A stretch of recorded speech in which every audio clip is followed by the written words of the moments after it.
शिक्षक दिन व वाढदिवसानिमित्त माधवबागचे जगप्रसिद्ध डॉक्टर रोहित साने यांचा फिल्म सेन्सर बोर्ड सदस्य व SEO लेखक, कवी, संपादक विलासराव खानोलकर व पायलट अमर कुमार यांनी केला खास सत्कार।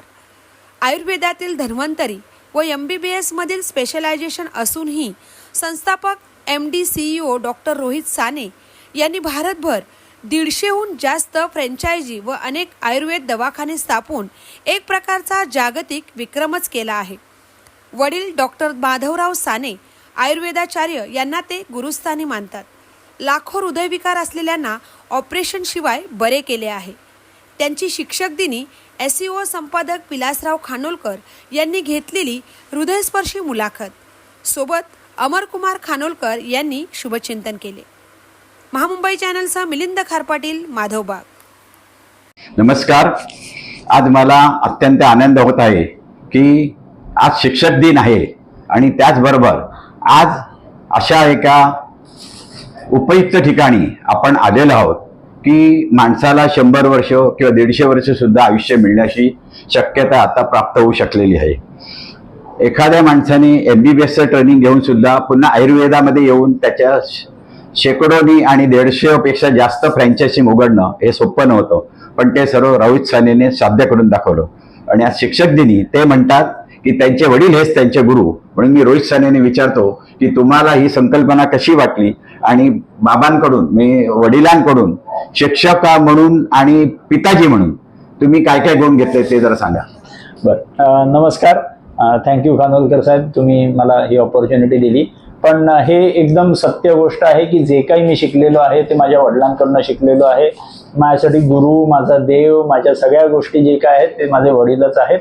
आणि त्यांना मी जे वचन दिलेलं होतं ते निधन होण्याच्या अगोदर ते वचन मी पूर्ण पाळण्याचा प्रयत्न करतोय आणि ते जन्मभर पाळत राहणार आहे। की बाबांना मी एकच गोष्ट सांगितलेली होती की मी सगळ्यांना छान बरं करण्यातच माझं आयुष्य घालवेन आणि तेच मी करत राहतोय।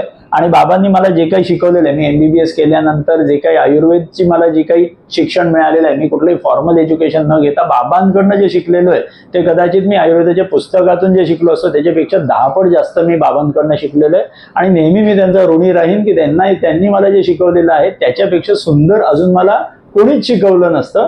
आणि ते आज ह्या जगात नसताना सुद्धा मला दर पेशंट मधनं मला काही ना काहीतरी शिकवत असतात आणि मी ते घेणं नेहमी घेत असतो। आणि ते ईच आणि एव्हरी पेशंटकडनं जे शिकायला मिळतं ते माझ्या वडीलच मला शिकवतात, हेच धरून मी पुढे चालत असतो। म्हणून हळूहळू जे आपलं ज्ञान वाढत असतं, कारण का गुरु हा नेहमी आपल्या बरोबर असतो, आपल्या आतमध्ये असतो, हेच समजून मला बाबांनी मला जे शिकवलेलं ते घेऊन मी पुढे चालण्याचा प्रयत्न करतो। मी जास्तीत जास्त लोकांनी आयुर्वेदाकडे वळावं याबद्दल तुम्ही काय सांगा? इन द फ्युचर आता कसं आहे की हळूहळू आयुर्वेद जे मोठं होत चाललेलं आहे हे विधिलिखित आहे की पुढे जाऊन आयुर्वेदाचं हो नो डाऊट। कारण का आज योगासनं सारखी गोष्ट जो आयुर्वेदाचा एक भाग आहे ते आता सगळ्या जगाने ऍक्सेप्ट केलेला आहे। आयुर्वेद ऑलरेडी जगात सगळीकडे नोन आहे। येणाऱ्या 30-40 वर्षांमध्ये आयुर्वेदाचं ऍक्सेप्टन्स एवढं सुंदर होणार आहे की जगभरात आयुर्वेद प्रॅक्टिस केला जाईल। मला एक सांगायचं इथे की माझे अनेक नातेवाईकांना मी माधवबागकडे पाठवलं आणि त्यांना मी नावं घेत नाही पण मोठ्या मोठ्या हॉस्पिटलने सांगितलं की बा ह्याला तुम्हाला 15 लाख खर्च येईल, या एंजिओप्लास्टीला तुम्हाला 10 लाख खर्च येईल, इथे 5 लाख रुपये खर्च येईल, असं अनेक ठिकाणी मग फिरून पुन्हा ते शेवटी डॉक्टर रोहित सानेकडे आले आणि त्यांनी काही नॉमिनल चार्ज किंवा जे औषधाला लागणारे पैसे नॉमिनल म्हणजे हजारोमध्ये 400-500 रुपयामध्ये येऊ शकणार नाहीत असे औषधे देऊन त्यांना बरे केले। ही जी जादुई किमया आहे ही डॉक्टरांना जमले, त्याबद्दल तुम्ही जरा सांगा डॉक्टर। कसं होतं की कुठलाही रोग बरा करणं हे खूप सोपं असतं। आपल्याला फक्त त्या रोगाच्या बाबतीत नीट समजून घेऊन त्याच्यावरती चिकित्सा करायची असते। बऱ्याच वेळेस रोगांना आपल्याला बरं करायला लाखो रुपये लागतात असं आपल्याला वाटत असतं, पण असं नेहमी सत्य नसतं।